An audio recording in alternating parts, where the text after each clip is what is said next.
Where the BJP is addressing a press conference, let's listen in. जो न सिर्फ उनके दावों की विश्वसनीयता पे प्रश्न चिन्ह लगाती है, बल्कि ऐसा लगता है कि चुनावी प्रक्रिया का माखौल उड़ाती है। इससे पहले उन्होंने यह दावा किया था कि हर परिवार के एक व्यक्ति को सरकारी नौकरी देंगे। मुझे लगता है कोई भी गंभीर व्यक्ति समझ सकता है बिहार की आबादी वर्तमान समय के प्रोजेक्शन के अनुसार 13.5 करोड़ है और 4.2% पर फैमिली ऑन एन एवरेज होते हैं। अगर आप उससे डिवाइड करें तो 3 करोड़ कुछ लाख के आसपास आता है। 23 लाख लोगों के पास सरकारी नौकरियां, उनको आप हटा दें तो भी 2 करोड़ 90 लाख के आसपास परिवार पड़ते हैं। और हर व्यक्ति को अगर आप सरकारी नौकरी देंगे तो मिनिमम 30-35 हजार तनख्वाह से लेकर 2 लाख तक की तनख्वाह होती है, यानी 70-75 हजार रुपए ऑन एन एवरेज सैलरी पड़ेगी। तो मतलब 10 लाख रुपए साल, और 10 लाख रुपए साल को अगर आप 2 करोड़ 90 से गुणा कर दें तो 29 लाख करोड़ रुपए। बिहार का बजट है 3,17,000 करोड़ रुपए। कहावत होती है उतने पांव पसारिए जितनी चादर होए, पर उतनी बात बोलिए जिसका 1/10 भी बजट न होए। ये अगर करके दिखाया है तो तेजस्वी जी ने। और यहां पर यह भी समझ में आता है कि यदि पर्याप्त और उचित शिक्षा न हो तो नेता किस प्रकार की बात करने का प्रयास करता। और आज उन्होंने एक और काम किया। देखिए, बहुत साफ दिखाई पड़ता है जहां तक एनडीए और भारतीय जनता पार्टी का प्रश्न है। महिलाओं के सशक्तिकरण, आर्थिक सशक्तिकरण, जो हमने 75 लाख महिलाओं को 10,000 रुपए देने का कार्य किया, वो सिर्फ घोषणा नहीं की, कार्य किया है। और बिहार में इससे पहले के दौर में भी श्री नीतीश कुमार जी के आने के बाद महिलाओं के और लड़कियों की शिक्षा के विकास से लेकर हमारी जब सरकार आई तब महिलाओं में शिक्षा दर बिहार में 33% थी, अब 74% है। अगर आप देखें तो कॉलेज यूनिवर्सिटी से लेके सरकारी पदों में भी 33% आरक्षण के साथ साथ पंचायतों में आरक्षण सुनिश्चित किया गया। महिला पुलिस बल बना है और सुकन्या योजना बहुत पहले से बिहार में चल रही थी। प्रधानमंत्री श्री नरेंद्र मोदी जी की सरकार आने के बाद अगर आप देखें तो बेटी बचाओ बेटी पढ़ाओ से लेके, चाहे हर घर शौचालय की योजना से लेके, मुद्रा योजना और स्टार्टअप से लेके वर्तमान समय में लखपति दीदी और ड्रोन दीदी तक, ये हमारा 10 साल का एक व्यवस्थित सोच है। और ये कोई चुनावी प्रक्रिया में होने वाला नी जर्क रिएक्शन नहीं है तेजस्वी जी, जो आप खिसियाहट बौखलाहट में, जिसे सामान्य शब्दों में कहते हैं खप्तुल हवास होकर बयान देने का प्रयास कर रहे हैं। और मैं इससे पहले भी याद दिलाना चाहता हूं, जब केंद्र में हमारी सरकार नहीं थी तो हमारी गुजरात की सरकार, मध्य प्रदेश की सरकार और राजस्थान की सरकारों ने, छत्तीसगढ़ की सरकारों ने जो महिलाओं के कल्याण की योजनाएं की, आपको याद हो मध्य प्रदेश में शिवराज सिंह चौहान जी का नाम मामू तभी पड़ा था जब लाडली लक्ष्मी योजना आई थी, तब तो केंद्र में कांग्रेस की सरकार हुआ करती थी। अर्थात महिला उत्थान के लिए एनडीए की सोच प्रधानमंत्री श्री नरेंद्र मोदी जी के नेतृत्व में और बिहार में नीतीश कुमार जी के नेतृत्व में एक व्यवस्थित, व्यवहारिक और निरंतर सोच है। It is a methodical, consistent and pragmatic approach. जबकि उनकी तरफ से मैं सिर्फ यह कहना चाहूंगा, कई बार जो राजद के लोग बोलते हैं उनके मन का मनोभाव समझने का प्रयास करना चाहिए। आपने देखा जब तेजस्वी जी ने कहा था 10 लाख नौकरी देंगे, 20 लाख नौकरी देंगे, तो अंतर्निहित मनोभाव शायद जनता नहीं समझ पाई थी, अब समझ गई। उनका मनोभाव यह था 10 लाख में नौकरी देंगे, वो में शब्द छुपा ले गए थे। 20 लाख में नौकरी देंगे और नहीं होगा 10-20 लाख तो जमीन ले लेंगे। अब आपने देखा अगर उन्होंने कहा कि हर घर को नौकरी देंगे, आप समझ नहीं पा रहे हैं। इसका अर्थ हो गया जिस घर में सरकारी नौकरी लेनी होगी, जमीन तो पहले ली जा चुकी है, अब घर बार भी बेच देना पड़ेगा। मतलब भाव ये हो गया सरकारी नौकरी के बदले में घर ले लेंगे, अभी तक तो जमीन ली थी। और जहां तक वो महिलाओं की बात कर रहे हैं, मुझे लगता है राजद का कोई व्यक्ति यदि ये बोले, लालू प्रसाद यादव जी के शासनकाल में आजीविका तो छोड़िए, जान और सम्मान पे महिलाओं के जितने बड़े खतरे रहते थे, वो मुझे लगता है आज भी बिहार भूला नहीं है।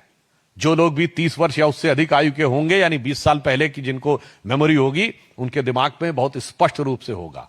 बहुत साफ बात है, जो लोग आज तक अपने शासनकाल में, देखिए राहुल जी की पार्टी का शासन 50 साल रहा भारत पे निरंतर, और उसमें तकरीबन 40-45 साल उनके परिवार का शासन रहा, और तेजस्वी जी के तो माई और बाप का शासन रहा। उसके बाद जो न कर पाए, आज यदि आप यह सब्ज बाग दिखाने का प्रयास करते हैं तो मुझे हिंदी की वो कहावत याद आती है कि बाप न मारी मेढकी बिटवा तीरंदाज। यानी जिस जमाने में खुद स्वयं नहीं कर पाए थे, आपकी पार्टी नहीं, आपके परिवार का शासन था। और मैं अंत में कहना चाहूंगा, तेजस्वी जी बिहार की जनता के साथ मजाक करना बंद करिए। आपका गठबंधन और गठबंधन की सियासत अपने आप में मजाक बन चुकी है। बिहार बहुत प्रबुद्ध, राजनीतिक दृष्टि से बहुत जागरूक लोगों का प्रदेश है। यह भगवान बुद्ध का प्रदेश है, इसे बुद्धू बनाने का प्रयास मत करिए। कोई भी व्यक्ति सहज भाव से समझ सकता है कि आप सिर्फ मजाक ही नहीं, क्रूर मजाक कर रहे हैं, क्योंकि जो चीज ना आपके मन में है ना आपके कर्म में है, उसे वचन में देके धोखा देने का प्रयास नहीं हो सकता। और बिहार की प्रबुद्ध जनता ऐसे सारे लोगों का भ्रम उसी प्रकार चकनाचूर और बिखरता नजर आएगा जैसे महागठबंधन की हसरतों का नजारा बिखरता हुआ नजर आ रहा है। तो अंत में मैं सिर्फ पुनः एक बात कहूंगा कि तेजस्वी जी और इंडी गठबंधन, महागठबंधन के लोगों से बिहार की प्रबुद्ध जनता और भगवान बुद्ध के प्रदेश बिहार को बुद्धू बनाने या बुद्धू समझने का प्रयास न करिए। और जो कुछ आपके गठबंधन में हो रहा है, उसके लिए यह पंक्ति कहना चाहूंगा कि इस गठबंधन का तो कोई सिला ही नहीं, कौन किससे मिला है यह पता ही नहीं। इस गठबंधन का तो कोई सिला ही नहीं, कौन किससे मिला है यह पता ही नहीं। और लाख चेहरे बदल के आ जाते हैं ये, पर आईना कमबख्त झूठ बोलता ही नहीं। धन्यवाद। कल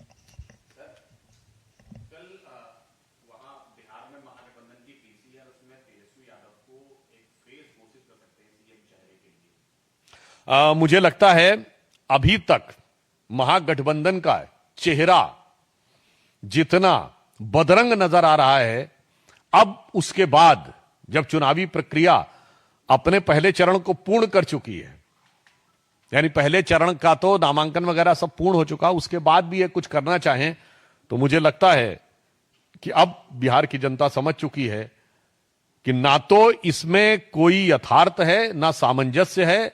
अगर विवशता में ये कोई कवर अप करना चाहें, जिसे होता ना कि ढकने का प्रयास करें, तो सिर्फ एक ही पंक्ति कहूंगा कि अब जो स्थिति हो चुकी है कि बिगड़ी बात बने नहीं, लाख करो किन कोय, रहीमन बिगड़े दूध को मथे न माखन होए। सर अशोक गहलोत जी की मीटिंग हुई है लालू प्रसाद यादव और तेजस्वी जी से, उन्होंने कहा है कि कल सारा कंफ्यूजन दूर कर दिया जाएगा और 5 से 10 सीट ऐसी है जहां पर की फ्रेंडली फाइट हो सकती है।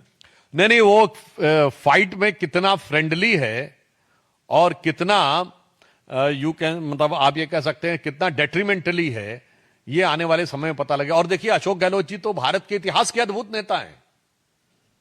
आप याद करिए, जब खड़गे जी अध्यक्ष बने हैं तो उससे पहले नाम चल रहा था अशोक गहलोत जी अध्यक्ष बन सकते हैं, मगर वो कुर्सी छोड़ने को तैयार नहीं हुए थे। और फिर मजे की बात यह, भारत के इतिहास में कोई ऐसा उदाहरण नहीं होगा कि जिस व्यक्ति का नाम पार्टी के राष्ट्रीय अध्यक्ष के लिए विचार हो रहा हो वो बागी हो गया हो। और उस समय राजस्थान के मुख्यमंत्री नहीं, राजस्थान के प्रदेश अध्यक्ष और विधानसभा अध्यक्ष ही बागी खेमे में हो गए थे। तो मुझे लगता है कांग्रेस ने बहुत सोच समझ के अखिलेश जी को चुना है कि गठबंधन के सहयोगी दलों को ठिकाने लगाने से लेके अशोक गहलोत जी को चुना है। गठबंधन के सहयोगी दलों को ठिकाने लगाने की जो महारत उनमें है, मुझे लगता है शायद अध्यक्ष पद तो उनको नहीं दिया, और कुर्सी न छोड़ के उसको बचा के रखने की जो महारत उनके अंदर है, शायद इसीलिए कांग्रेस ने उनको वहां भेजा है। इसके लिए महागठबंधन के दलों को बहुत सावधान रहना चाहिए।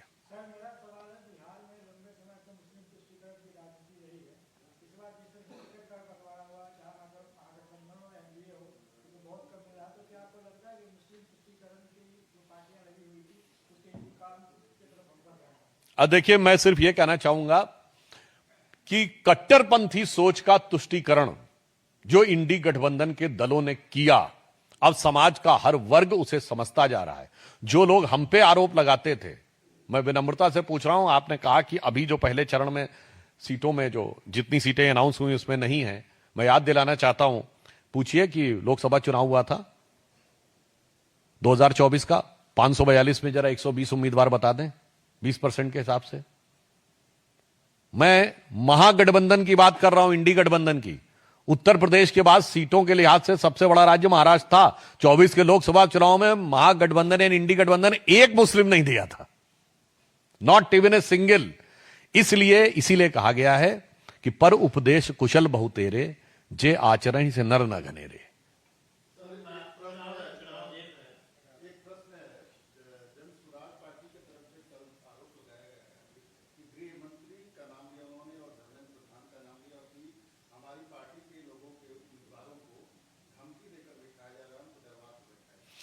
देखिए, मुझे लगता है कि जो लोग अपनी पार्टी पर ही विश्वास नहीं बना पाए हैं, तो जनता का विश्वास क्या बना पाएंगे।